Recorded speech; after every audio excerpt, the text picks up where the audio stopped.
Est-ce que nos leaders ne voudraient pas être aussi respectés par les jeunes que Lumumba ou Thomas Sankara? Est-ce que ce sont tous de grands hommes?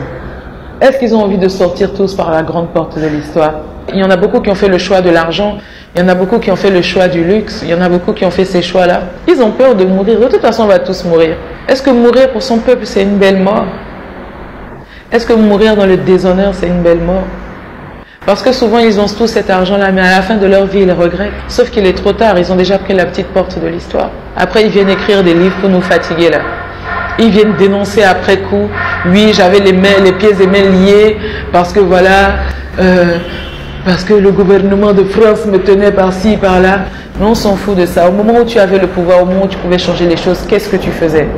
Et c'est ça le plus important. Je pense que si on a des bons présidents, les peuples vont les soutenir. Et ça va être difficile même. Si on a des présidents qui expliquent que, écoutez, aujourd'hui on a découvert du pétrole dans le pays, et puis maintenant ils veulent réveiller telle rébellion, ils veulent réveiller tel mouvement, ou bien il y a une armée qui est à nos portes. Les peuples vont s'unir. Donnez-nous l'information. On n'est pas bêtes. Aujourd'hui on a compris quels sont les enjeux. Qu'ils nous parlent. Mais avant de pouvoir nous parler, avant qu'on soit solidaires d'eux, il faut qu'ils travaillent pour nous. Il faut qu'on arrête avec ces histoires de président, le père de la nation. Moi, j'y crois pas en ça. C'est pas mon père. Moi, je connais, je sais très bien c'est qui mon père. C'est mon employé. Un président, il est là pour servir les intérêts du peuple. C'est-à-dire qu'on a placé quelqu'un qu'on pensait qui était le plus à même de pouvoir gérer nos intérêts à nous tous. Donc, c'est notre employé. Nous l'employons. Si nous ne payons pas nos impôts, si nous ne payons pas nos redevances, lui, il ne sera pas payé. La plupart des opposants qui sont là, ils sont juste opposants au fait qu'ils ne sont pas au pouvoir. Ils ne sont pas opposants à des politiques. Parce que quand ils se retrouvent au pouvoir, ils ont les mêmes comportements que les comportements qu'ils dénonçaient avant. C'est des bouffons, quoi. Franchement, c'est des bouffons. Moi, je vous dis la vérité, hein, je ne crois plus dans ces gens-là, en fait.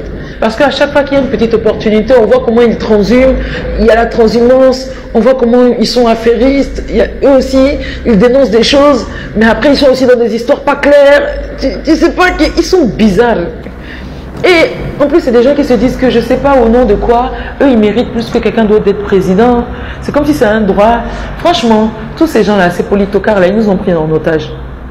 C'est ça la vérité, ils nous ont pris en otage. Donc, il y a plein de peuples dans plein de pays qui n'ont plus confiance en leurs oppositions. Parce qu'il y a plein de révélations qui sont faites sur déjà même les rapports entre l'opposition et le gouvernement. Et on se rend compte que souvent l'opposition a écrit parce qu'elle a dû demander quelque chose au gouvernement que le gouvernement ne lui a pas accordé. Donc elle ne crie même pas parce que les intérêts du peuple sont menacés, parce que les promesses électorales n'ont pas été respectées. Nous avons besoin d'un vrai leader d'opinion. On avait besoin de quelqu'un qui vienne pour travailler. Il faut qu'on ait des présidents patriotes en Afrique. Voilà. On nous tient par la peur. Il faut qu'on arrête d'avoir peur. Et de plus en plus de jeunes commencent à prendre conscience. Et on commence à prendre encore plus conscience de notre force. Parce que non seulement nous parlons leur langue et nous parlons nos langues, nous comprenons les codes du monde en tant que jeunes Africains. Tellement tout le monde nous envahit là.